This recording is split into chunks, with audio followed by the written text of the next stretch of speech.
Good morning, everyone. I am Kemi, Ilesanmi, as you can see. And I'm going to tell you a little bit of a story. So I did something fairly unusual at a young age. I graduated from high school not once, but twice. So I know this is fairly unusual because Facebook will allow you to indicate as many college graduation dates as you like, but for high school, you get just one chance, just one date. Well, in 1986, I completed my West African Examinations Council ordinary level exams in Nigeria, which is my father's home. And a year later, I graduated from an American high school in suburban Maryland, my mother's home. You might guess there was a divorce in between. So, as you might imagine, I experienced profound culture shock in moving from one continent to another. And a big part of that was a mismatch between the content and the context of my American high school experience. In Nigeria, I had a decade of schooling there. I had black teachers and black classmates. The janitor was black, the president was black, the principal was black. All of that was right there. And along with reading Shakespeare and Jonathan Swift, our British colonial legacy, we also read Wole Soyinka and Chinua Achebe and Buchi Emecheta. While in Maryland, my 1 year of high school, I was just there for 12th grade, we had a majority black student body, but nothing in the content of what I was being taught even acknowledged that we were in the waning years of the Reagan years and that we were black subjects within that context. Instead, after graduation, I found my own way to stories that resonated with me. Zora, Langston, Jimmy, Alice, Tony. In other words, literature provided a home for me and a sense-making space for me as a new citizen of this country. I didn't know it then, but I was engaged in a lesson of geography and of self. I was responding to my new surroundings and demanding answers that mattered to me. So if you fast forward a few decades, I now run an arts organization called the Laundromat Project. So we bring art, artists, and arts programming into laundromats and other community spaces, and all across New York City. But what we really do is we build, we nourish, we equip people to be community leaders and to use their full creative arsenal to envision and make the worlds that they deserve and want to live in. Most fundamentally, we see artists as good neighbors and often under-tapped resources within neighborhoods. And as complements, we seek to amplify the creative capacity of our neighbors even when they do not identify as artists. We do this through artist commissions, artist training, community partnerships, and community arts education cited in laundromats, of course, but also in libraries, in schools, parks, sidewalks, and wherever people already are. We deeply believe in matching the content of our work with the context of the communities in which we are working. More specifically, we anchor our work in 3 distinct New York neighborhoods: Harlem, Hunts Point Longwood, which is in the South Bronx, and right here in Bed-Stuy. Each of these historically is a neighborhood of color that holds the dreams, really think about that, the dreams of black, brown, and immigrant communities.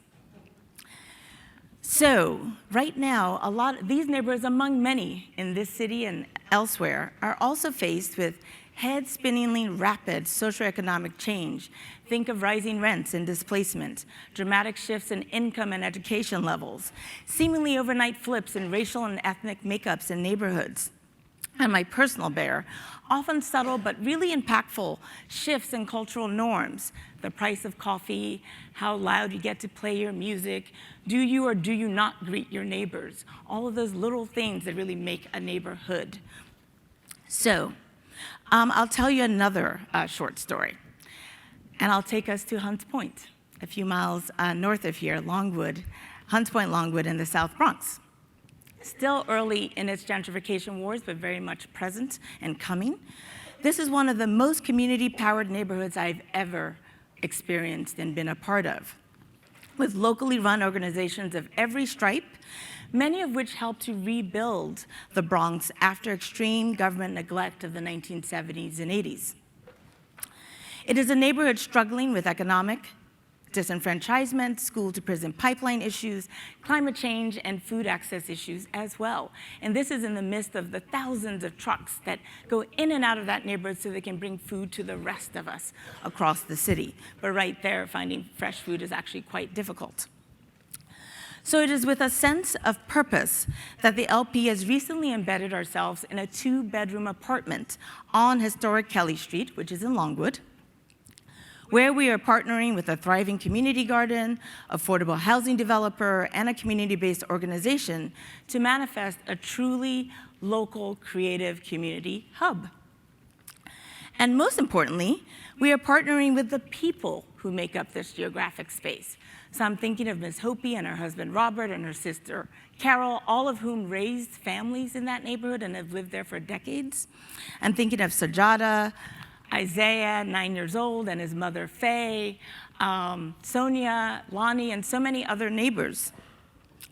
These are real human beings, and they're people to whom I feel accountable to their dreams of what that neighborhood can be and already is, and being able to amplify that further. So how do the arts show up in this context? How does the LP show up in this context? Well, for the past year and a half, we've been investing what we call sweat equity, showing up, being present, being accountable, being invested in these relationships along Kelly Street. So our neighbors told us what they wanted: local artists in residence, relevant programming, employment for teens, arts workshops that support their wellness goals as a community, events that weave them ever tighter together as a community. We listened and worked alongside them at the summer block party, the Halloween party, cooking workshops, garden hours, all things that they've defined are important to them. We exchanged and listened to stories about how working in the community garden connects them to their roots in South Carolina, in Oaxaca, in Southern California, and right there in the Bronx. And their complex feelings about those connections to the land. We had conversations about climate change and community health. We heard their stories of rebuilding Kelly Street after everything was burned, and the radical act of staying put, as Grace Lee Boggs might have said. So, we at the LP build our art and our programs from this incredibly rich base of conversations, of exchange, of listening. We are partners, we are co-workers, we are artists, we are working alongside the residents and the people who care about Kelly Street. Every day we meet them where they are, and we build art and community dreams together.